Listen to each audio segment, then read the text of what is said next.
Oke teman-teman, di episode kali ini saya akan menjelaskan langkah selanjutnya yang harus teman-teman lakukan ketika teman-teman sudah memutuskan produk apa yang akan teman-teman ekspor. Saya akan menunjukkan bagaimana cara mendapatkan data buyer yang jauh lebih worth it dan lebih mudah untuk bisa teman-teman berikan penawaran kepada mereka.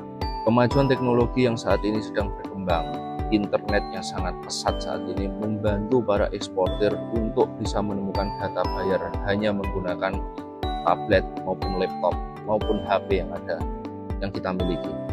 Ada beberapa situs platform yang bisa kita akses untuk menemukan data-data buyer sesuai produk yang mau kita pasarkan di pasar internasional. Kita ambil contoh, sebagai contoh kita bisa buka importyeti.com, Trade Atlas, Alibaba.com, TradeKey, TradeMap, dan lain sebagainya. Ada banyak situs yang bisa kita akses dengan mudah untuk kita dapat menemukan buyer.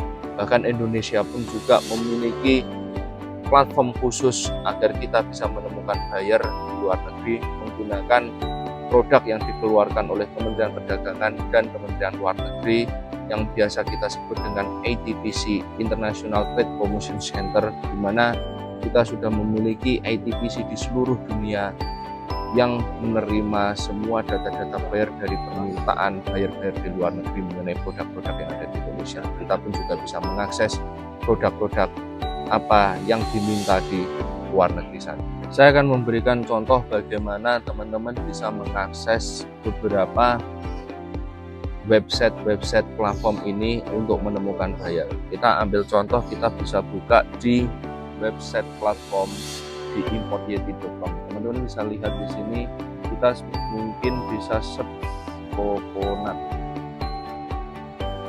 Teman-teman bisa lihat di sini banyak sekali untuk data buyer yang membutuhkan coconut.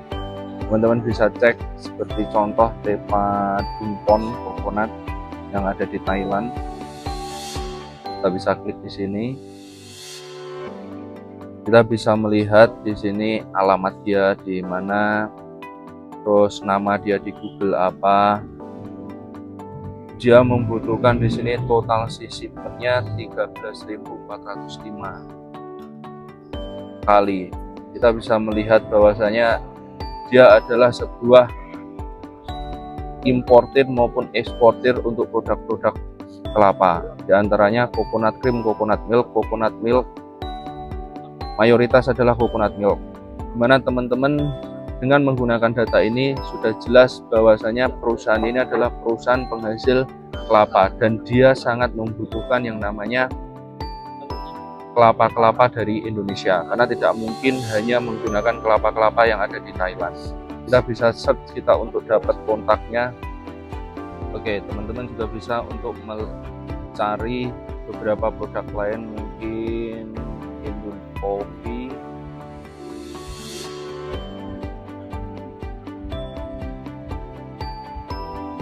Lihat banyak sekali untuk kopi-kopi yang bisa kita pasarkan di pasar internasional. Kita bisa cek di Royal Coffee. Kita bisa lihat di sini ada website, ada phone number. Kita bisa langsung untuk kontak mereka untuk penawaran mengenai produk kopi yang kita miliki kepada mereka. Jadi itu adalah salah satu strategi langkah bagaimana kita bisa menemukan data buyer dengan mudah melalui platform website yang saat ini beredar di pasar. Oke teman-teman, di episode kali ini saya akan menjelaskan tentang berapa sih modal yang perlu dikeluarkan oleh teman-teman sebelum teman-teman memulai bisnis ekspor ini. Dan pertanyaan inilah yang sering sekali dipertanyakan oleh teman-teman pemula yang baru mau terjun di dunia ekspor. Sebetulnya ada beberapa modal yang harus teman-teman keluarkan ketika teman-teman ingin memulai bisnis ekspor. Di antaranya adalah pertama, modal data. Kenapa modal data? Karena ketika teman-teman mau memulai bisnis ekspor, teman-teman harus wajib mengumpulkan data mengenai produk yang akan teman-teman pasarkan, mengenai supplier di mana saja yang memiliki produk yang akan teman-teman pasarkan, bagaimana dengan harga, kuantiti produksi, kualitas, semua teman-teman harus kuasai sebagai modal awal untuk bahan pitching ke depan buyer. Yang kedua, tentu adalah modal website. Website adalah sebuah hal yang mutlak wajib diperlukan ketika teman-teman ingin memulai bisnis ekspor.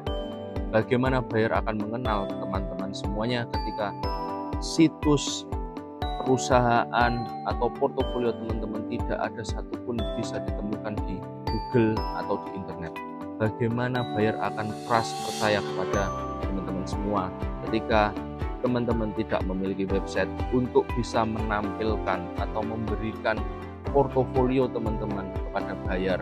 Oh, produksi kami seperti ini, company profile kita seperti ini, produk kita ini, spesifikasi ini, semuanya harus rangkum dengan bagus di dalam website. Yang ketiga tentu adalah modal kuota. Modal kuota yang bisa teman-teman gunakan untuk bisa mengakses data-data buyer yang ada di seluruh platform-platform yang menyediakan data-data buyer yang sudah saya ajarkan bagaimana cara menemukannya untuk bisa diberikan penawaran kepada mereka. Yang keempat adalah konsistensi.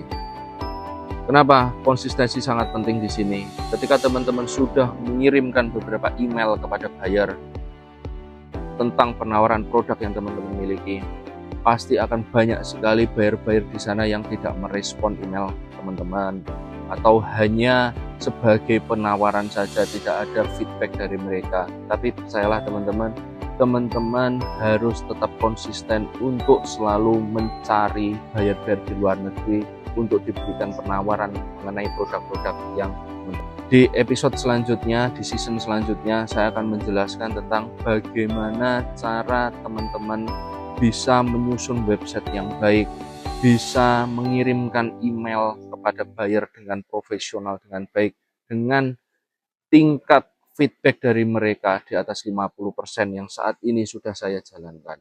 Saya akan meng-share kepada teman-teman, terus ikuti video-video yang akan saya share di sini.